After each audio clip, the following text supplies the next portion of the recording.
you can't really hide who you are when you're having fun if that's what people follow you for. So it's a thin line.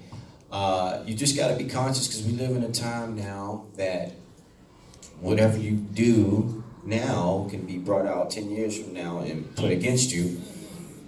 We live in a very, so especially being an influencer, that will be found easily. A hashtag will pull that back up. To know these corporations, when they invest in you, they watch you more than you know. They're watching everything because you're their investment and they want to make sure you're not.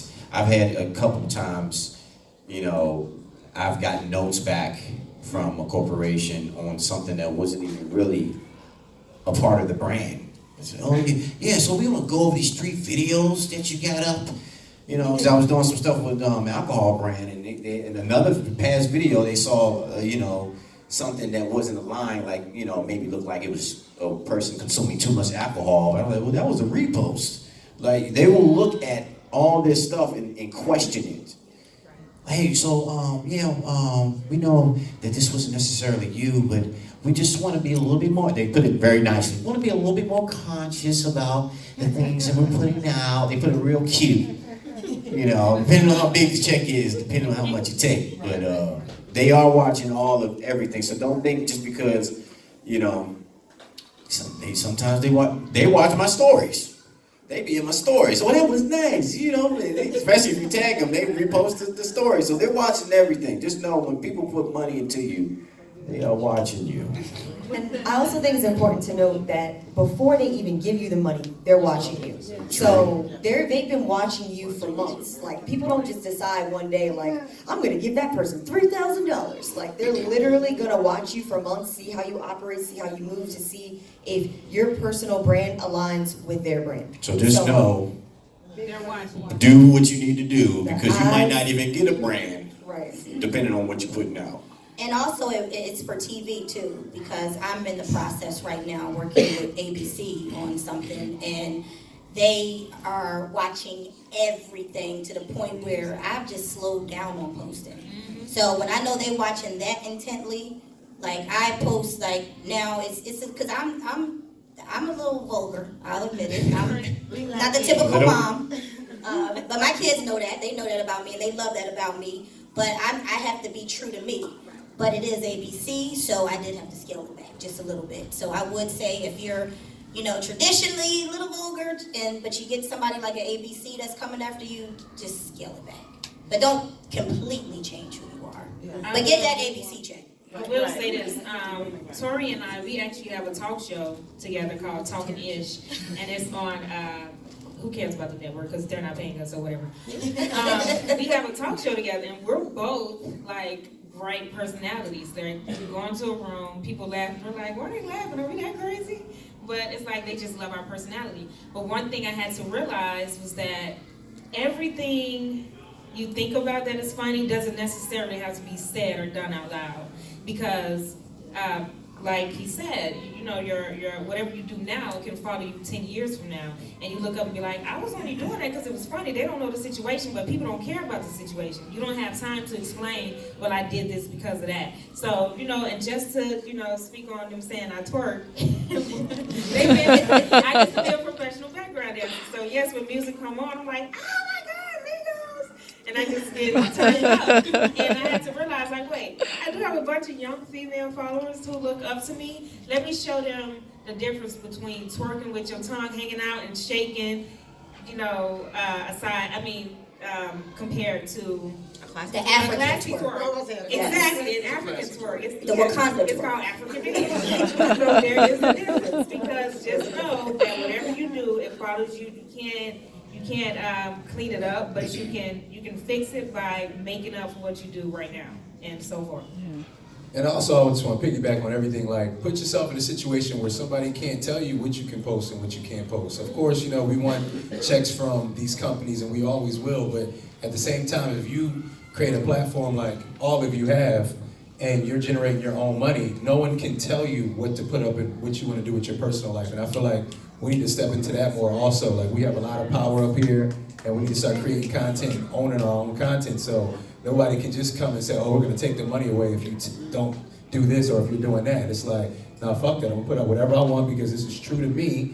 And if I want to take it down for my own moral reasons, I will. But I feel like that's what we need to start also doing, which I know we are. I just want to put that out there. There's a brand for everybody too, so you don't always have to chase the ABC check or the, I'm chasing that check. I me too, girl. I'm after that check right now. No, but you don't always have to chase that, that there's a brand for everybody, like if you're yourself, like you're gonna draw out the right people, so be yourself first, always. Yeah. Now, I know this is supposed to be, of course, about building your empire and the monetization and all of that, but I'd be remiss if we did not talk about how you guys use your platforms outside of entertainment and entrepreneurship for activism and for bettering our culture. So what are causes or things that you post that are important to you that you use your platforms for outside of making money? Because I think that does contribute to ultimately getting those checks because people see that you're for the culture and by the culture. Mine is, I have to say, for me, it's making Black women feel confident and just feel good about ourselves. That's the main reason I post on my Instagram. If I didn't have to be on Instagram, I wouldn't. Like, it gets so annoying. I'm like, I don't feel like posting today. But then your followers are like, where did you go? Like, we missed your... And I'm like, you're right. I do have a job. I do have... I am supposed to use my platform for the better good. It's not for me. It started out for me, but once your followers come, they're there because you're doing something to make them happy. You're doing something to motivate them to do something. Whether it's to go hate on your haters and stick up for you, or whether it's to just be there because they want to do better, they want to feel better. So for me, it's about having Black women build confidence. And if they do have confidence, build it up even more. I know for me recently, there's a big, I don't know if it's big, there's a protest on Gucci. I know Spike Lee said something, T.I. said something. Do you know I just bought some Gucci socks and I was like, I can't even wear my socks This now. band ruined my outfit today. You can return So them. we're banning it. Like, I'm staying so with I it. can't wear my socks? I can't say I I bought these wouldn't do it. before? I don't No. want T.I. to see it. You gotta return it. Can you explain what the band is about? 'Cause I saw A lot of brands have been posting blackface on their merchandise, like it's funny, and it's just really blatant. It's a like blackface really blatant. sweater. But isn't my whole thing is the creative director is a Black guy now Doesn't for matter. Gucci, right? So Yeah. why I'm a little upset with him. Yeah, but you know how that goes. I doubt if he was in the office when this one happened. He was in the He was office. in the office because he created it. I was going to say, or if he was, that's a perfect example of not using your Right. platform or Using your mouthpiece. yeah, He's or trying to having get a seat at the table, but not using it properly. I think that for a long time prior to, I'd say end of 2018, there was all this conversation about a seat at the table. A lot of us have those seats. We don't have the confidence, the ability, or just the boldness to disrupt the narrative. Right. It's not about changing it anymore, but now disrupting the current. Right. Perfect example of taking any check. Yeah, exactly. They don't want to lose the check. But what I did is Spike Lee posted something, the Shade Room posted with Spike Lee saying we need to protest against Gucci. But I just commented and said, here are some brands that y'all can support. And that comment got about 15,000 likes. It was 1,000 comments under that. People, supporting other Black businesses, and I feel like that's what I use my platform to do. Instead of, saying F Gucci, which is still, we're saying F Gucci, but it was like, let's take this moment and, highlight some other brands that we actually can support. Right. So Yeah. that's how I use my platform recently. Yeah. So I think we're gonna begin to open up for questions, but before we do that, is there anything that you guys want to share that you feel like we didn't touch on before we get to questions? If you don't follow me already, you can follow me at The Real DJ Damage. I really support it. If you DM me, I DM you right back because I'm very connected with my followers. So if I DM'd you, you ain't hit me back. oh yeah, all right. He said, oh yeah. I'm just playing with you. I didn't see that. I think it's important to note that, this isn't, if you really want to build a network and you really want to build a following and you want to have loyal followers, this is not something you do in your spare time. It's a full-time job. And this is something that, even if you're not working every single day to create content, which you should be, you can spend a whole weekend and create 5-6 videos, and that doesn't seem like a lot, but if you're creating the content, coming up with the ideas, shooting it yourself, editing it, then strategically planning how you're going to place it throughout your week, when you're going to post. That's a lot of time and a lot of effort. We all have free time, let's be honest. Like, when y'all sitting and y'all watching Love and Hip Hop, y'all could be sitting down planning your strategy for the week. So let's be honest. I wouldn't say it's easy, but you just have to be consistent. You really have to keep up with it. You have to post every day. You have to know your own analytics. You have to know who's following you. You have to know where they're located, because that, plays a role in when you're going to post, so you can maximize the amount of views that you're actually going to get on that post. And put your heart into it. Like, don't try to find what other people are doing and then, emulate that content, and then because you saw that they went viral, so then you try to jump on it. Every now and then, don't get me wrong, like, there's certain challenges and things that make it fun, but find what's unique about you and post that, because that's why people are going to follow you. Yeah, and as far as those things you were talking about, who's following you, where they're from, for those of you who don't know, you have to have a business account. So it's very important for you guys to switch over if you're interested in influencer marketing and things of that nature, to switch over your personal account to a business account, so you're able to see your analytics. And one other thing you said was, just creating your own content, shooting, editing. Now, of course, not everybody has the skill necessarily to edit and things like that. Issa Rae said something about not networking up, but networking across. If you want to be someone in front of the camera, best believe there's somebody who has equal as many followers that wants to up their following, that wants people to see their ability to shoot, see their ability to edit. So find those people and partner up. I'll say this in closing words, I guess. We need to go eat. Oh, she's hungry. She's hangry, guys. Be motivated. Do what it is that you want to do, right? Don't feel like, did I miss the wave, or is it too late? Be motivated, because whatever that you're doing that you want to do, it's going to be work, but you're going to love your work. So it's not going to be as painful as going to a job that you don't want to go to. I will say this is a game that I would encourage. There are people out here that will work with you, but that comes with a price. Now, if you have a little bit of a following, you get more of people that's willing to come under your coattail. But in the beginning phases, it's really just you. So I would encourage you to take out the time to, it's not hard, like YouTube. YouTube is I feel like you can learn how to be a doctor on YouTube. They have they have a tutorial on everything. They have apps out here called iMovie.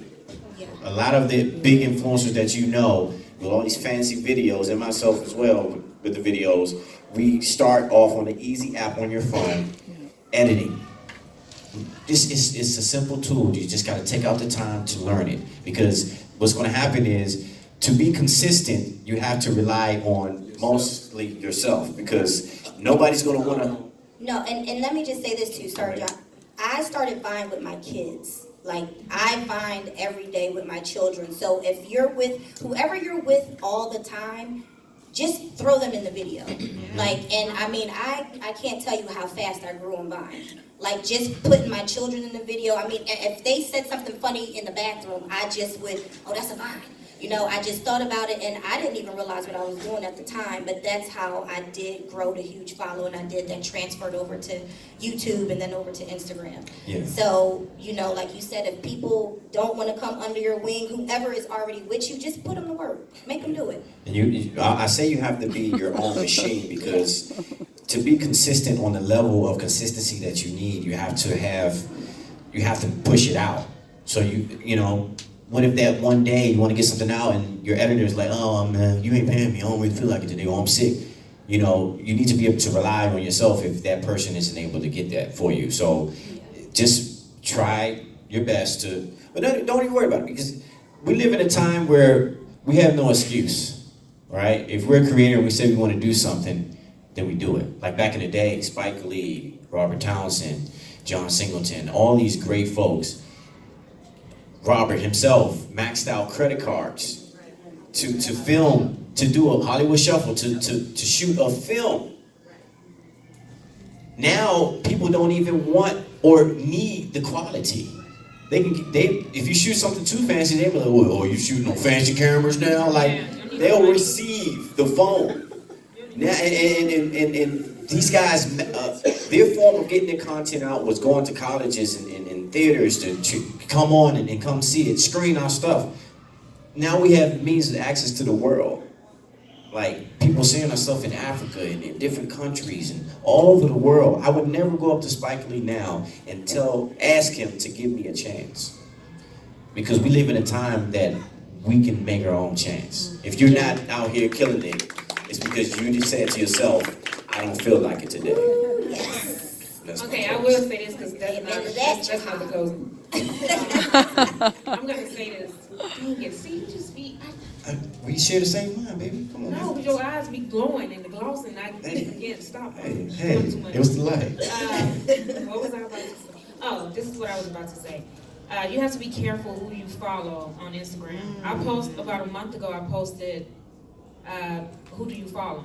Because certain people can devastate you, can make you feel like I'm not doing enough.